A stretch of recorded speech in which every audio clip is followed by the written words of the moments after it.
Hello everyone, Arms Inc. here, and today I'm going to be reviewing my Browning ProSteel safe. This is the Sporter Edition, and it's a 23 gun safe.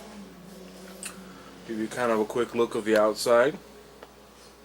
I've had this safe for about 2 years, probably about 2 months, and I love it so far. It's worked out really well. There are a couple things that I don't particularly love, and I think that they kind of went cheap on, or they could have done different.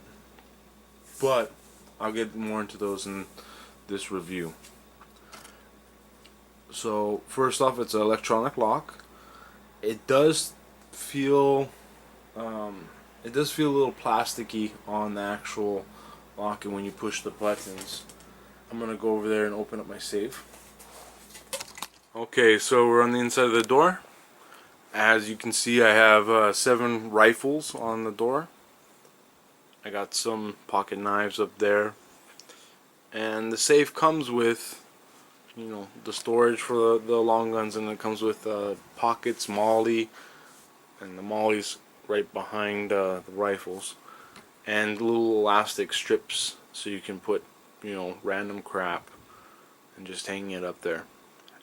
On the pockets, they're kind of nice because they're just like the size of a passport. So if you put passports, birth certificates, important documents that you don't want necessarily floating around your safe, but you need them stored in your safe, that's where is a good spot to put them. And I got a little pistol over there inside the Finding Nemo custom holster. Only one in the world, by the way. If we go on the inside of the safe, we got room for some long guns, and that side that has the ammo, you can actually convert that to more long guns, or you can convert both sides to shelving, whichever way you want to do it. And that's kind of nice to have some versatility. It's supposed to hold 23, but like with every other safe, that's never the case. And realistically, about 20 long guns is a practical number to put in there. Maybe even a little less if you got a lot of ARs or, you know, stuff with pistol grips and scopes. They kind of mess the number up. I got my pistols hanging right there on those wire hangers. I did pistol hangers. Did a review on those. They're cool, just price point kind of sucks. And I've got my extra mags up top. Got an Uzi carbine up there. Got my another lower. And so as you can see, the safe does have a fair amount of storage. That being said, the downsides with this safe, I've already kind of mentioned about how it's not really a 23 gun like they said it is, but that's pretty typical with all gun safe manufacturers, and like that's an optimistic number that they put out. However, if you notice right there at the door, there's a lot of space right there. And you know, you may be thinking, why is there so much space on, you know, you could fit some more stuff there. And no, you can't, because the long guns are stored on the door, and they have that little rubber foot thing that holds all the long guns on the door. And when you close the door, they need to actually retract inside, and that takes up a whole bunch of space. And because of that, my AR especially is the worst offender. It tends to bump the long guns that are on the door, especially that 270 with the scope. They just, whichever way I put that 270, it just seems to mess everything up. So because of that, that's kind of like the biggest issue I have with the safe. They should have made it maybe an inch long, an inch more out or something, so that when it closes, I can close it easier, and I got a little more room for scoped rifles. That's what it is. I just gotta figure out how to do that. The second thing that kind of bugs me about this safe is that, as you can see right now, it has lighting on it, and I can change the colors. I got a little nice remote Sylvia, and we got a whole bunch of different colors. You can do fades, which will go from color to color, and you can speed up the fade, so let's speed it up. That's as fast as it goes.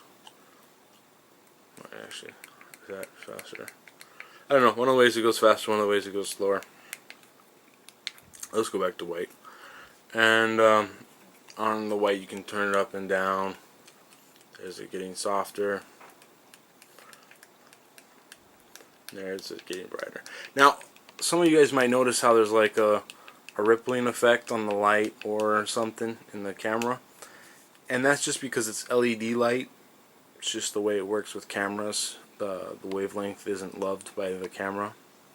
So if you're getting any of that, it's not actually in real life or in my perception. It doesn't happen. It's just through because of the video camera.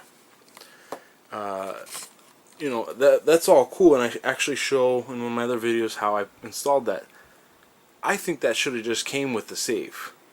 Browning could have, for, you know, $10 extra, put that in the safe and made that a part of the safe and sold it with the safe, and I would have preferred that. You know, I don't know. It wasn't hard to do, but they should have included it in the safe, because if you turn off the light, hold on, let me turn off my light in my room. If I turn off my light in my room and I'm trying to open it, you can't see anything, and the only light that's left is the one from outside my room with the door open in the hallway.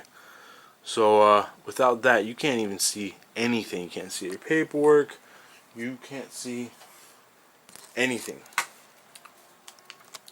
So that should have been included in.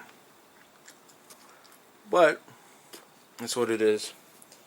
I don't know if I mentioned already, it's a fireproof safe. It's a 45-minute burn at 112, probably 1,002 degree. Can't speak today. 1,200 degrees Fahrenheit. So it's I don't know really how well that would do in a fire, and I tried to compare it against other safes, and all the safes have either higher, you know, temperatures for the fire, or they have longer burn, or if they're lower temperatures, it's a longer burn time. So it's kind of hard to really gauge because there's no set standard, and I don't know. As for the bolts on the doors, let's go kind of over to the door. You see one right there next to the 2A Hawaii sticker. It's an inch thick, and having an inch thick bolt, it's supposed to be solid steel, works out fairly well. On this door there's 4, and there's one on top and there's nothing on the bottom. On the opposite side they have permanent steel bars that stick out. Let's go over there so you can kind of see. There's 1, 2, and 3. So they got 3 of these permanent bars, real thick. Not gonna go, you know. If somebody really wanted to break into the safe, yeah, they could, but it's going to take them a long time to do it. At 500 something pounds just for the base safe, where in my second story apartment, it's going to be, they're not going to get it through, they're not going to get out of here. In fact, to get it even in here, I had to take off the door. So I'm not really worried about anybody stealing the safe or anybody breaking in. It's you know, it's a fairly good safe. I'd recommend it. Alrighty, aloha, mahalo. Thank you for watching the video. You know, at this time I'm going to ask you to please subscribe, please like the video, and to also leave comments, questions, or suggestions in the comment box down below. These safe videos, there's a lot of information that I just didn't cover, and if you're more curious, if you have some more curiosity about the safe or different aspects about it that I didn't get into, just write in the comment box down below and I'll try to get back to you as soon as I can. So, thank you. Aloha. Please join the NRA. Please join any Second Amendment local associations, such as in Hawaii we have the Hawaii Rifle Association. At this time they really do need you, so help keep our rights going.